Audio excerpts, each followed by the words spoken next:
dan juga ini istri saya. Dan juga Bapak Ibu sekalian yang saya hormati. Saya mengenal Marcella dan saya panggil Pak Koko itu sebetulnya jauh sebelum pandemi, tapi kemudian sempat lost contact sebentar, kemudian 4 bulan terakhir. Saya mengenal Pak Koko itu karena yang saya tahu di awal satu alma mater dengan saya. Beliau kuliah di teknik mesin di Gajah, saya di teknik sipil di Gajah. Saya masuk tahun 79, Pak Koko kalau salah masuk tahun 2002 atau tahun 2003. Saya tahu beliau itu orang pintar, orang yang cerdas, tapi sangat humble, sangat rendah hati. Dan ternyata beliau juga seorang humoris. Ketika di 4 bulan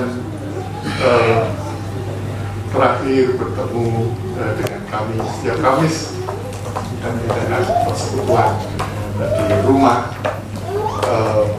saya kalau disebut pendidikan, saya bukanlah seorang pendidikan, tapi pelayanan saya adalah sebagai staf gembala di mana saya melayani seperti ada pendidikan saya membaptis, saya memberikan pernikahan, saya juga berkhotbah di dalam ibadah.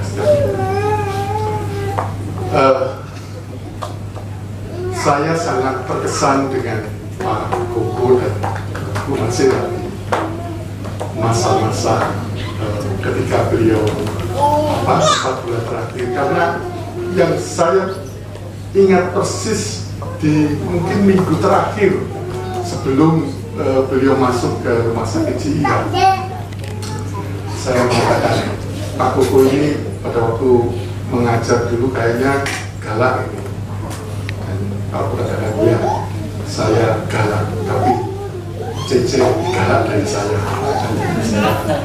ternyata saya kalah. Tapi saya lihat bagaimana hubungan antara Pak Koko dan CC ini, saya mengatakan luar biasa. Di CC ini cintanya begitu besar kepada Pak Koko, demikian juga dengan Pak Koko ke di CC lainnya. Lalu Pak Koko ini mengatakan kalau mungkin saya ini dibelah dua, sebelah saya adalah Koko tapi sebelah kirinya adalah CC, jadi dua yang menjadi satu, seperti lagu apa lagunya Noah. Beliau juga seorang yang humoris. Waktu itu saya katakan Pak Koko sakit itu harus terus dijalani dan percaya bahwa bagi masyarakat sembuh. Saya juga punya sakit yang mungkin nggak seperti Pak Koko, tapi juga berat buat saya. Pak Koko, apa itu sakitnya Pak Trisno? Saya itu kalau malam susah tidur siang, Pak. Jawabannya Pak, ya kalau gitu kalau siang jangan tidur malam, Pak. Kemudian membuat beliau bisa tertawa. Nah, beliau ini sangat humble dan saya bahkan baru mengerti bahwa beliau ini adalah apa namanya yang biasa menyampaikan homili begitu itu pada saat ya pada saat ibadah penghiburan di rumah sakit dan dirawat. Saya baru tahu.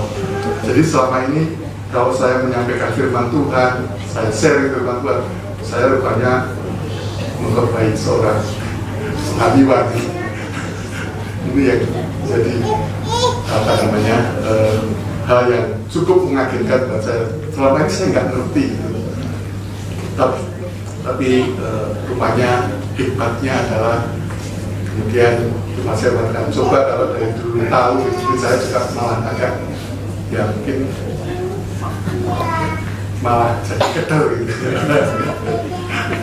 Jadi tidak bisa seperti apa adanya. Satu hal yang saya mau sampaikan adalah Pak Koko ini orang yang senantiasa ingin berbuat baik, dan itu yang saya tahu adalah ketika pada saat melarung jenazahnya, saya sempat berbicara dengan salah seorang polisi yang mengawal perjalanan itu. Dia masih seorang muda. Lalu saya tanya, Pak, sudah berapa lama mengawal Pak Koko dan istri? 2 tahun terakhir saya mengawal. Apa yang kesannya terhadap Pak Koko? Cukup mengagetkan saya karena dia sangat terkesan. Saya sangat senang ketika saya mengantarkan Pak Koko pergi ke suatu tempat. Lalu pesan yang selalu disampaikan adalah setiap hari lakukan satu kebaikan. Setiap hari lakukan satu kebaikan. Itu yang pesan yang bagi polisi muda itu sesuatu yang begitu mendalam, dan mungkin mengingatkan saya juga bahwa ya itulah bentuk kasih, bahwa kita sebagai orang-orang percaya bagaimana menyatakan kasih kita yang melakukan perbuatan baik setiap hari. Jadi bukan hanya hari ini dan tidak, hari ini dan tiap-tiap hari terus melakukan perbuatan, dan itu kemudian menjadikan sebuah